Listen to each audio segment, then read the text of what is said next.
Vi skal snakke om vælgeradfærd, og overordnet set er der to slags vælgere.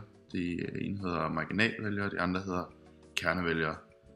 Kernevælgerne de stemmer altid på det samme parti, mens en marginalvælger de lettere kan påvirkes til at flytte deres stemmer til et andet parti. Stemmer du virkelig på Dansk Folkeparti igen? Ja, altså hvorfor skal jeg ændre min stemme? Jeg har stemt på dem i årevis. Stemmer du på Liberal Alliance? Jeg har aldrig i mit liv stemt på det samme parti 2 gange.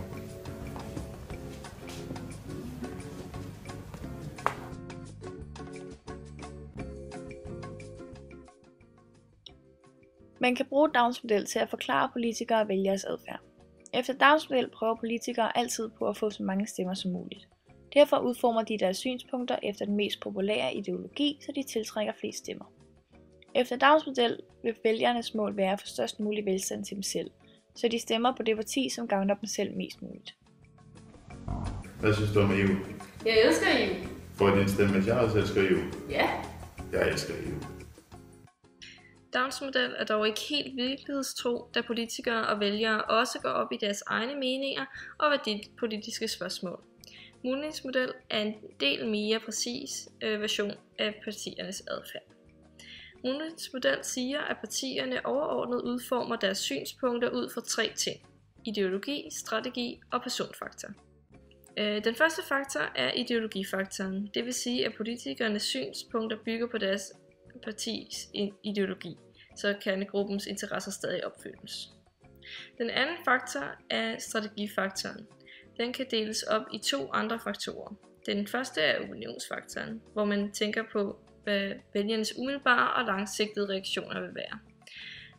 Vælgernes umiddelbare reaktioner, som kaldes for popularitetsfaktoren, skal afvejes med de langsigtede reaktioner. Partiet skal også overveje, hvor tæt de nye standpunkter ligger på de gamle, så partiet virker pålideligt. Det kaldes kontinuitetsfaktoren. Den anden del af strategifaktoren er den parlamentariske faktor.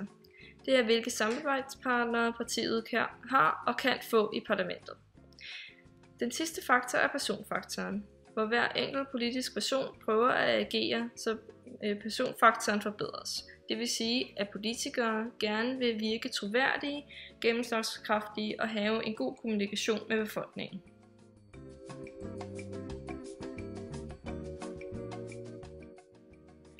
Der findes 2 overordnede former for demokrati: direkte og repræsentativ. Ved direkte demokrati træffer borgerne selv de politiske beslutninger i politiske spørgsmål. Borgerne stemmer om alle beslutningerne, og flertallets beslutning får gyldighed i samfundet. Det direkte demokrati har den fordel, at borgerne mere direkte får indflydelse på beslutningerne. Men det er meget besværligt og dyrt at give alle mulighed for at stemme om alle beslutninger, og borgerne er ikke nødvendigvis særlig informeret om de konkrete emner. I det repræsentative demokrati vælger borgerne nogle repræsentanter, som tager beslutninger på vegne af borgerne. Borgerne får jævnligt mulighed for at udskifte repræsentanterne, hvis de er utilfredse med deres politiske arbejde. Det repræsentative demokrati har de fordele, at repræsentanterne tit har bedre viden om, hvordan de forskellige emner skal håndteres, og det er en del billigere og mindre tidskrævende for befolkningen. Dog er borgerne ikke nødvendigvis helt enige med deres repræsentanter om, hvilken beslutning der skal træffes. I Danmark har vi repræsentativt demokrati. Det repræsentative demokrati kan videre deltage ud i positiv og negativ parlamentarisme. I DK har vi negativ parlamentarisme.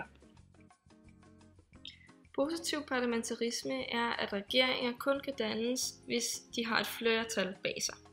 Der er følgende muligheder. Et parti med flertal kan lave en flertalsregering.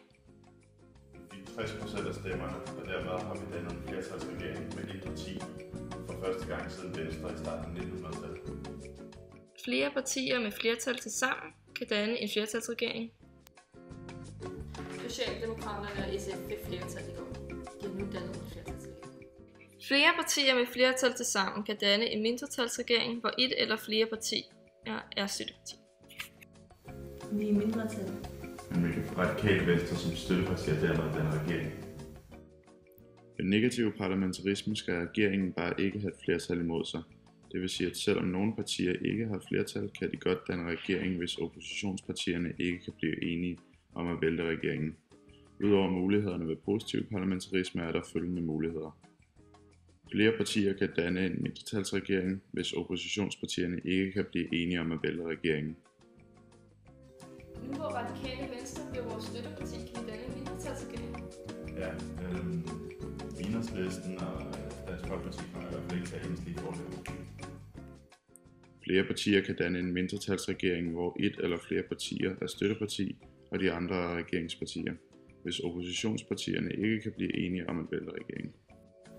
Vi bliver nødt til at enes med Socialistisk Folkeparti, ellers kan de Radikale Venstre og Socialdemokraterne danne en mindretalsregering. Men deres mærkesager passer ikke med vores. Et parti kan danne mindretalsregering, hvis de andre partier ikke kan enes om at vælge det. De gjorde det sgu. Venstre dannede mindretalsregeringen alene, nu hvor de andre partier ikke kunne enes. Jamen, de kommer jo aldrig til at kunne få noget igennem, når de nu er alene med et mindretal. Og jeg tror nok, de andre partier skulle kunne gå på kompromis med et par forslag.